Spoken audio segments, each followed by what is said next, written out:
中的人，他们的思考逻辑跟我们不大一样，他们大部分都觉得自己是没有恶意的。这么多人围着他，他突然觉得哇，出人头地了这样子。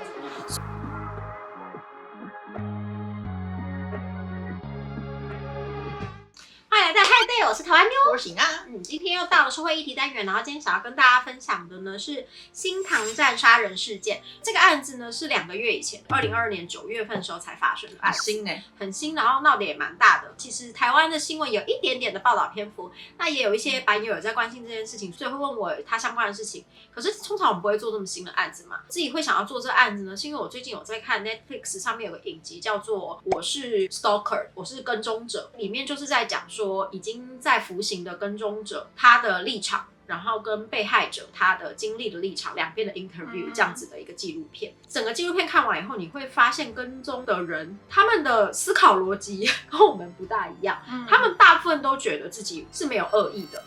大部分呢都觉得说对方大惊小怪，当然也有真的在检讨的人，然后也有觉得自己好像有点心理疾病的人，也是有的。那我会想要讲的是呢，就是呢这个跟踪者的人呢，他们的心理状态这件事情呢，会变成说，现在台湾也是跟骚法刚上路嘛，那韩国也是在去年才发表的这个跟踪惩处法，也是韩国去年才发生的事情。这些法案呢都非常的新，我们会面临什么样的状况，都会跟我今天分享的案子有关。我们今天分享2个案子，就是除了这个新塘站的案子之外，我还再分享一个案子，2个都是由跟踪最后演变成杀人案件。大家要知道，跟踪法它最大的基础呢，应该要强调的点不在于跟踪的人他做了什么事情，而在于被跟踪的人他的感受是什么。因为是感受上面问题，所以其实跟就是像性骚扰等等的，它是一个很难判断的一个基础，所以在法律上面的制作过程里面才会这么的困难。因为比如说打电话给我感到骚扰这件事情，每个人标准不一样有的人可能打20通我就觉得他在骚扰我，有的人要打到200通才会觉得我在骚扰。因为这个的关系，所以导致于现在在法律上面有很多东西要修。那我今天会跟大家分享的话，会针对韩国的法律现在目前遇到的问题。那我现在开始分享案件，那因为今天要讲的内容呢，比较跟踪法比较有关系，所以我案件的部分就比较不会那么细节。那新塘站这个案子呢，就是在2022年9月份的时候呢，在新塘站的女厕所里面发现了女性站务人员的尸体。调度 CCTV 以后，发现之前跟他同事的一个男性呢涉嫌最大，那他就是把女生杀害，后来被现场逮捕这样子。这个男生很容易就抓到，是因为呢，他已经花了3年的时间在骚扰这个女生。他当初在2019年的时候呢，已经跟这个女生他们一起变成首尔地铁站里面的站务的工作人员这样子。他从一开始的时候呢，他就对这个女生有很多的骚扰，而导致于这个女生呢，就先跟公司申请被这个同事骚扰，所以这个男生后来就被解除职务了，就是被 fire 掉了。后来呢，这个男生还是持续的骚扰她，不管是围堵他，或是打电话，或是传讯给他。然后传讯给他的时候，都会讲一些，比如说你今天这件米色的上衣看起来还蛮好看的之类的，这种就是会让女生会觉得害怕的这种，会觉得他好像在附近看着他这样子的。他也会说什么你过得好像很不错啊，让我好羡慕什么之类的。2年下来呢，他总共发了372通的简讯，所以在中间的过程里面呢，这女生就已经告上了法院。告上了法院了以后，那因为我刚刚有讲，韩国的跟骚法也是去年2021年的时候，这跟骚法才上路，然后这女生就告他。这女生就是用那个跟踪法去告他，因为你在这个跟踪法实施之前，你只能实际上面，比如说他真的跑到你家里来了，那你可以说告他侵入。那比如说他摸了你了，你可以告他性骚扰。但是呢，如果没有实际的这些犯罪行为的话，跟踪你跟发简讯给你，以前是没有法律可以办的嘛，就是不算犯罪行为。对，比如说在 SNS 上面骚扰你，那些都不算。那所以这个女生呢告了这个男生了以后呢，这就要讲到韩国跟骚法有一个很大的问题，它是告诉乃论罪，也就是说被害者呢如果要撤销是可以撤销的。导致于被害者呢，他当然就是希望大事化小，小事化无。如果你真的可以不要再骚扰跟踪我，从我生活里面消失，我可以不告你，这当然是被害者最想要的立场。这些加害者们通常都会继续尝试的去跟被害者联络，可是你不觉得这就是一个轮回？对，这个男生他就更想办法，想要跟这个被害者联络，说一开始可能会讲好话啊，就说啊，拜托你跟我和解啊，如果你不跟我和解的话，我很痛苦啊，什么之类的。但他后来就会慢慢越来越激烈，就会变成说，你是想要毁了我人生是不是？你等着看吧你。这样子，然后跟他偷拍这个女生，偷拍了以后呢，他再跟这个女生讲说，如果你不跟我和解，你不拿1亿韩币来跟我买这些影片、这些照片的话，我就会把它拿去这些。他是怎么偷拍的？详细没有出来，就是只有讲说他用了非法拍的东西去，是不是在厕所装偷拍的摄影机，或者是以前跟他一起工作的时候，可能在他旁边就偷拍他，对对对。然后呢，在案发的当天的下午呢，附近的 CCTV 都有捉捕到是呢，他就先在龟山站这个地铁站的站务进去以后，然后跟那个站务站的站务人员出示自己的身份，说我是佛山站的那个站务人员，我需要用一下内部网络去查一个资料，就请你让我使用一下电脑。结果他就使用这个电脑过程去查这个女生的班表，而得知这个女生当天上班的时间。他当天的晚上，他就在女生的厕所门口等1个多小时，等到那个女生来上厕所的时候进去把她杀害。这一整天的 CCTV 里面呢，都可以看到他背着一个包包，那个包包里面呢，除了他行凶的刀之外，他甚至于还准备了浴帽，以及他的外套是双面外套，穿了你可以反面再穿。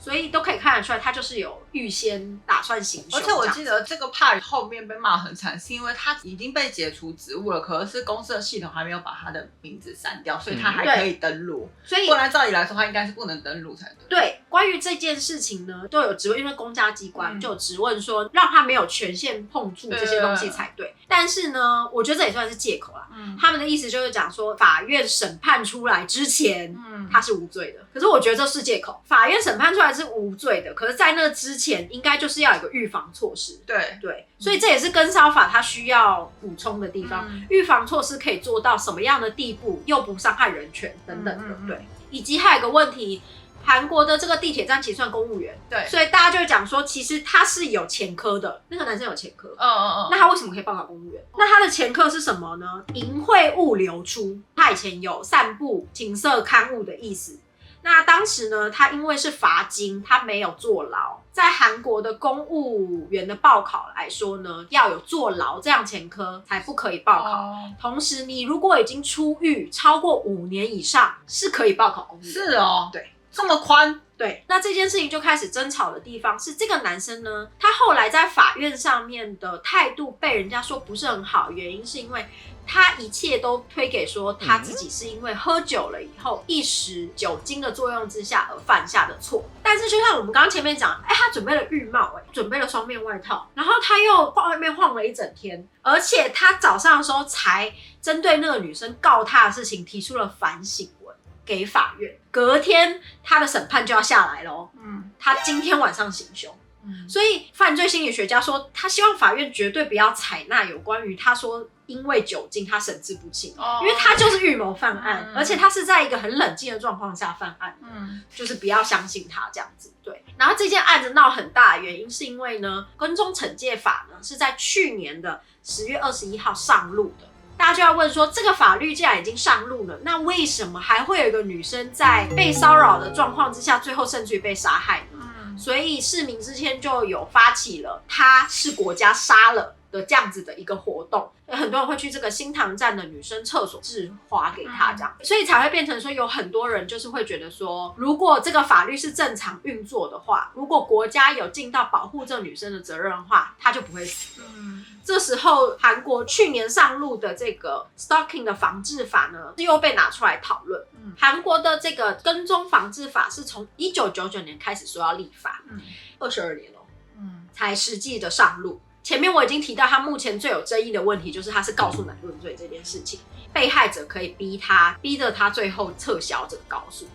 那所以现在呢，就是蛮多犯罪界的研究心理学者呢，有在希望说这个要把它改成就是可以是公诉的这样子的方式，就是非告诉乃论的方式。因为呢，到现在实行正好差不多1年，所以我们整理了一下，在实行了之后呢，报案跟踪的件数呢，大概有15000件。那这15000件当中呢，看到一个犯罪心理学家讲说，里面大概有1% 左右呢是会致死，就是会有真正人身上面的危险的。可是15000件1%其实就是有150件，其实是蛮多的。1年150件，也是150个被害人，他们是在每天这种跟踪的压力之下。那这个法律它的问题是什么呢？报完了以后，你跟他讲说，喜娜一直跟踪我，这样子完了以后呢，为什么是拿火？那警察呢，他是不会主动去介入调查的，是你要去跟警察讲说他做了哪些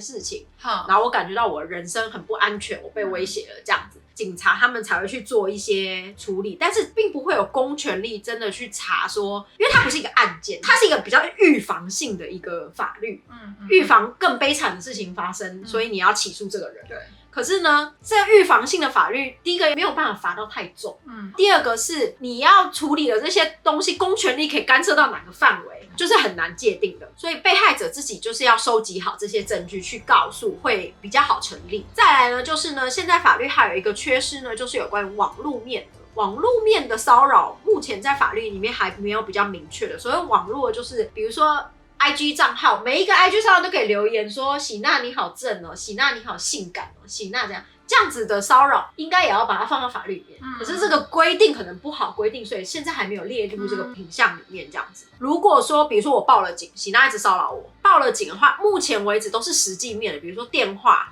人身，比如你近几公尺之内你不可以靠近我，这些是法律上面有明确规定的。可是在网络上面要怎么样，这些都是还要再需要修的地方。那时候实行6个月的时候，我看到一个新闻在讲，6个月实行当中，他们呢总共有77个案件是实际你报案了以后，并且被列为可以符合韩国的这个跟踪法，然后去做一些法律上面的处置的。这77件当中，其中只有35件不包含其他暴力行为，也就是说剩下的他可以用其他的法律条款一起加在他身上，比如说有打人啊，有伤害啊等等的，就可以一起告。没有这些就是单纯真的就是一直骚扰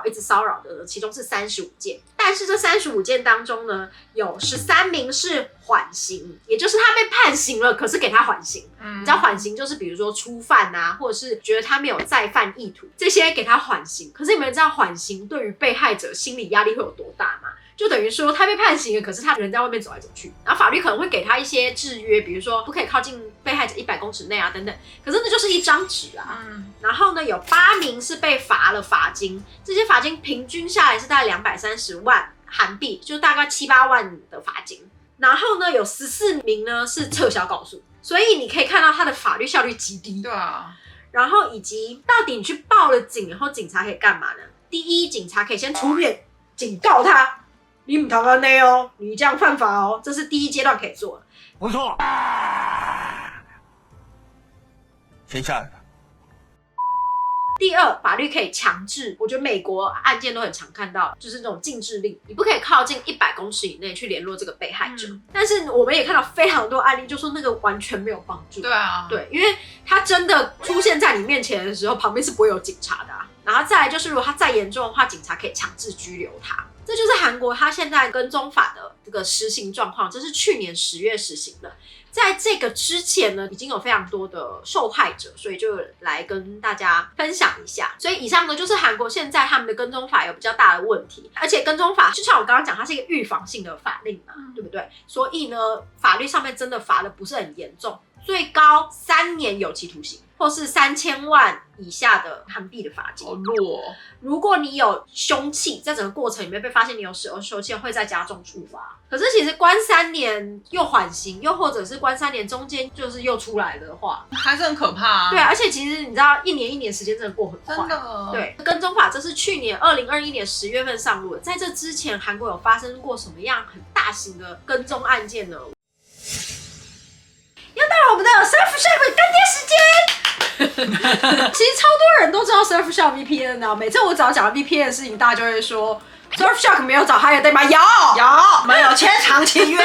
Surfshark 是真的就是还蛮好用的，因为它一个账号可以分给很多家人一起使用这样。然后跟最近你们应该很常出国以后你就会开始租网路啊，使用当地的公共网路啊，这些你们知道这些都会让你们手机里面所有个资都会暴露在，没错，暴露在网络上面。你们知道在欧美国家暴露在网络上面有多可怕吗？真的，不要再到处使用公众网路，然后又没有使用那个 Surfshark 好不好？真的，就是你平常在网络上买东西什么，或者是你浏览某一个商品页面，其实都会被追踪出去。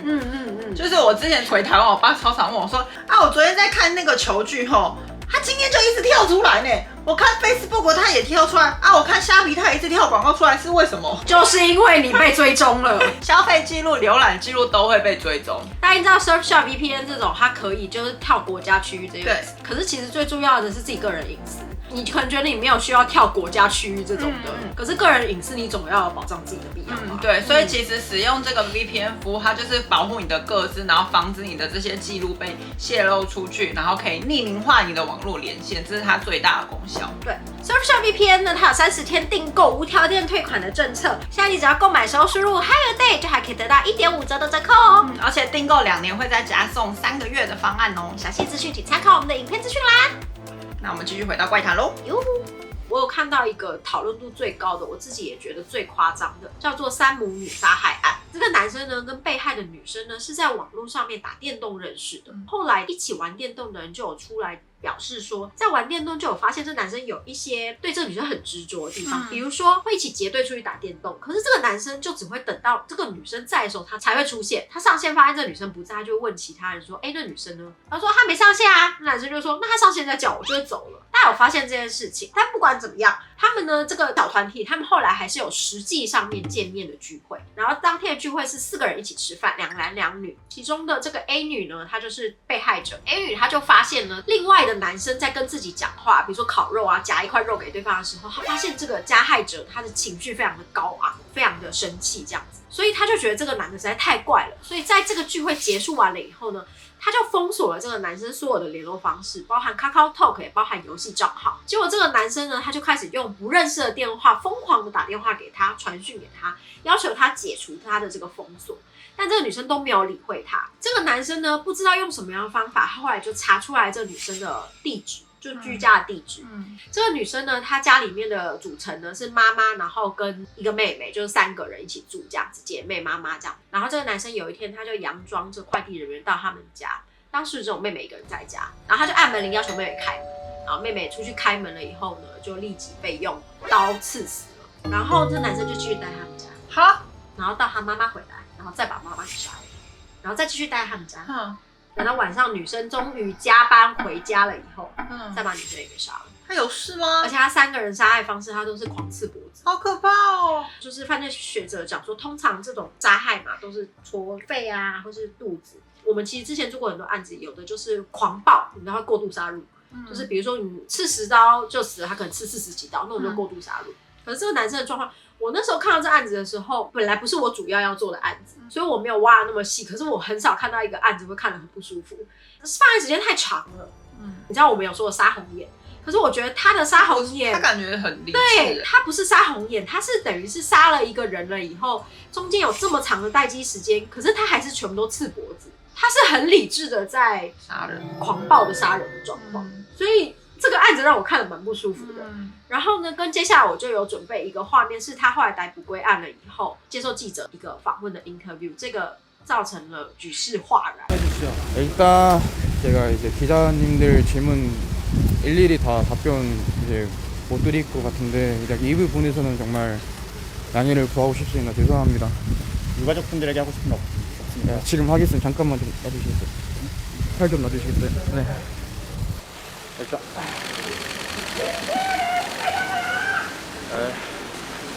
大家可以看到这个影片里面呢，第一个他先道歉的对象不是被害者家属，他第一个道歉的对象他是说记者朋友们对不起。这个在犯罪心理学要讲说，记者的 interview 比那些被害者家属还重要啊。然后呢，跟他中间还有叫警察把他架着他的手放开，因为他要跪下什么的。然后跟记者叫他把口罩拿掉，他还马上就拿掉，然后给大家拍了这样。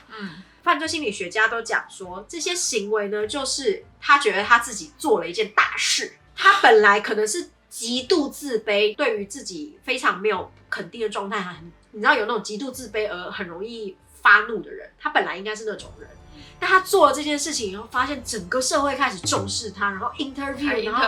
对，然后这么多人围着他，他突然觉得哇，我出人头地了，就跟 N 号房的那个对犯人是一样，所以他就觉得哦，我出人头地了这样子。所以他才会这么的堂堂正正出来邀功啊。说真的，他那个 interview 就是出来邀功的感觉这样子。所以我自己看那一系列的那 Netflix 那个我是跟踪狂的，我只能说跟踪狂真的是防不胜防。我觉得 Netflix 里面的这些人呢，他们至少跟这个加害者呢都还曾经有一段关系。可是我刚刚讲的最后的这个案子啊，他跟被害者其实没有多深的关系耶。他们就是一起打电动，然后一起见面吃了一顿饭，最后就落得这个结果。对啊，好可怜哦。然后还有之前另外一件事情是韩国一个女 DJ， 她也是被跟踪，然后那个跟踪的人后来就是去杀害了她的妈妈。这些都是在跟踪法实际就是成立之前所发生过的一件事情。因为韩国跟踪法现在等于说才实施不到1年嘛，所以实际上面的成效我们还不知道，然后跟实际上面到底对于整个案件有多大的帮助呢，我们也还不知道。但是只知道说，就是现在的跟踪法的确很多要修的地方。那台湾也是跟骚法上路没有多久，台湾跟骚法好像刑期更低，1年多，1年以下有期徒刑。对，我觉得跟踪防治法这些东西呢，不管是韩国还是台湾，对于被害者心理层面的压力的这个法院方面，他们也是很难做人啦。就是我刚刚讲的，同一件事情，对于每个人的感受都不一样。像我那时候看这个 Netflix 它里面的这个纪录片呢，就有一个女生呢，她是用一种报复的心态，所以她会做一些很可怕的东西放在被害者的门口。外国不是有那个 voodoo 吗？她会做一些类似像那种咒语，然后像小人全部给你戳满针啊之类的这种东西，然后就放在你家门口。可是被害者收到的时候会非常非常的害怕，对啊，非常非常的害怕的这个心理，加害者有时候没有办法理解，加害者就会说我只是在开玩笑。像这种加害者跟被害者这种心理状态完全不对等的状况之下，要用法律再去判定，其实是很难的。总而言之，我这几个案子做下来啊，我真的就是觉得跟踪的事情的加害者，他们的心理状态跟他们会做的事情跟一般人是完全不一样的。